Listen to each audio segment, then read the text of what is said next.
आज कैबिनेट बैठक में गृह मंत्री नरोत्तम मिश्रा ने रोजगार के बारे में कहा कि मध्य प्रदेश कोरोना काल में रोजगार उपलब्ध करवाने में अग्रणी राज्य रहा है। आगे उन्होंने कहा कि 12 जनवरी को उद्यम क्रांति योजना के तहत मुख्यमंत्री, मंत्री और स्वयं के या प्रभार वाले जिले में रोजगार मेले का आयोजन कर 3 लाख बेरोजगारों को लोन स्वीकृति पत्र दिए जाएंगे। इसको आधार बनाकर आज Madhya Pradesh power generating company की जो चचाई इकाई है वहां पर 660 मेगावाट 1x660 मेगावाट वो आज नए लगाने की अनुमति दी है। आप सबको ये विदित होगा कि नया प्लांट जब लगता है तो 2-3 साल का समय उसमें लग जाता है, इसलिए एडवांस सोच लेकर दूरदृष्टि के साथ में किया है। इसी तरह से संचालन, नगर और ग्राम निवेश के विभागीय सेटअप में भी संशोधन किया है। अभी तक इस ग्राम निवेश के कार्यालयों के विस्तार पुनर्गठन में 941 पद, जिसमें नियमित 693, संविदा 201, आउटसोर्स 47 और 150 प्रतिनियुक्ति के थे, उसको अब नए सेटअप में करने का तय किया है। उसमें 13 करोड़ 45 लाख की स्वीकृति भी प्रदान की है। आज विधि विभाग में द्वारा भी ब्रजेंद्र सिंह भदौरिया और अभय सक्सेना को 1-1 वर्ष की संविदा नियुक्ति बढ़ाने का भी तय किया है। आज मध्य प्रदेश के अंदर धान, गेहूं, छोटे अनाज के उपार्जन और खाद्य विभाग के लेकर इसमें जो विषय था कि हमारे यहाँ पर अभी केंद्र सरकार हमारे उपार्जन को उठाती है, हमें बैंक से लोन लेना पड़ता है, अन्य जो दिक्कतें आती थी उसको ध्यान में रखते हुए अब हमने मुख्यमंत्री कृषक फसल उपार्जन सहायता योजना लागू की है और इसमें राशि का प्रावधान कर दिया है। कभी कभी विलंब हो जाता था केंद्र के उठाने में या अन्य कार्यक्रमों में बैंक में, तो अब राज्य सरकार ने राशि का प्रावधान मुख्यमंत्री कृषक उपार्जन सहायता योजना लागू करने का उन्होंने तय किया है। आज पशुपालन और डेयरी विभाग के अंतर्गत पशुधन एवं कुक्कुट नस्ल विकास पर उपमिशन, चरी चारा विकास उपमिशन और इनोवेशन तथा विस्तार उपमिशन को भी कैबिनेट के द्वारा मंजूरी दी है।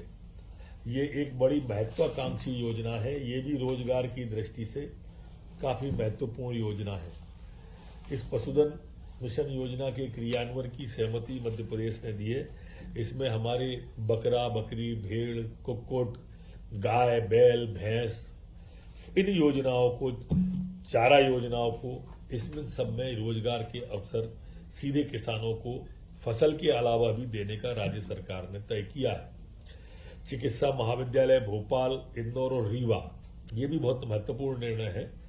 DBFOT PPP मॉडल पर इन कैंसर मरीजों के इलाज के लिए आज मध्य प्रदेश की कैबिनेट के द्वारा सहमति दी है।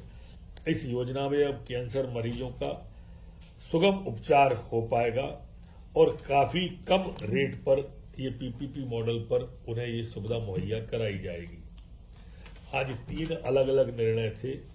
इन 3 निर्णय में जो हमारे ई-नीलामी के द्वारा जो वाणिज्य कर विभाग की भूमि जो अंबेडकर चौक बालाघाट में थी, आज 7 करोड़ 21 लाख 71 हजार में मेसर्स अभिनव कंस्ट्रक्शन को देने का तय किया है। दूसरा ब्यावरा बस डिपो पर संपत्ति है, उसमें 12 करोड़ 80 लाख रुपए में देने का तय किया है। ये सब बोली से अधिक आई है राशि और ई निविदा हुई है।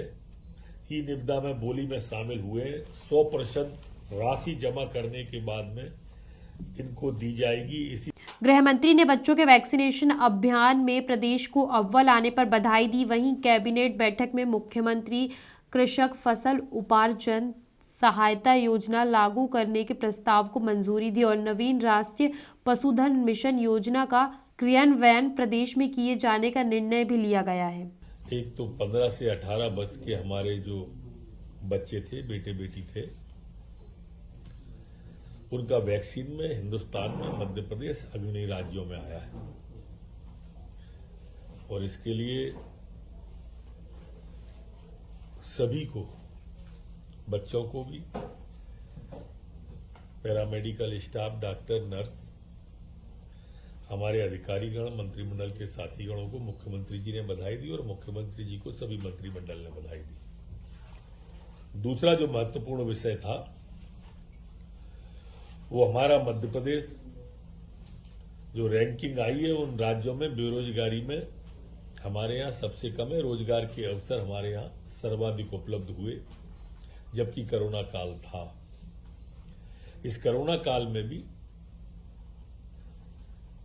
हर क्षेत्र में रोजगार की अवसर, देश की जो रैंकिंग आई उसमें मध्य प्रदेश अव्वल रहा। उसका कारण कि हमने अधोसंरचना के क्षेत्र में 40% से ज्यादा राशि खर्च की, जिससे हमारी अर्थव्यवस्था गतिमान हुई। चाहे वो एमएसएमई का क्षेत्र हो, चाहे उद्योग में क्षेत्र हो। लगातार मुख्यमंत्री जी स्वयं भी बैंकों से बात कर रहे हैं और अब 12 तारीख को माननीय मुख्यमंत्री जी समेत सभी मंत्रीगण अपने अपने स्वयं के जिले अथवा प्रभार के जिले में रोजगार मेला जैसा लगाएंगे, जिनमें हम उनको लोन स्वीकृति जैसे पत्र, रोजगार के लिए उपलब्ध होने वाले संसाधनों के प्रमाण पत्र बांटेंगे और एक साथ प्रदेश में 3 लाख लोगों को रोजगार देने की दिशा में हम आगे बढ़ेंगे। ये अपने आप में एक रिकॉर्ड होगा और मुख्यमंत्री जी ने ये भी कहा है कि इसकी शुरुआत कर रहे हैं, ये लगातार जारी रहे, इसकी व्यवस्था भी लगातार हम करें। मुख्यमंत्री उद्यम क्रांति योजना भी इस तरह से मध्य प्रदेश के अंदर प्रारंभ होने जा रही है। खबरों में बने रहने के लिए ग्रामीण भारत टीवी को सब्सक्राइब कीजिए और बेल आइकॉन दबाना ना भूलें।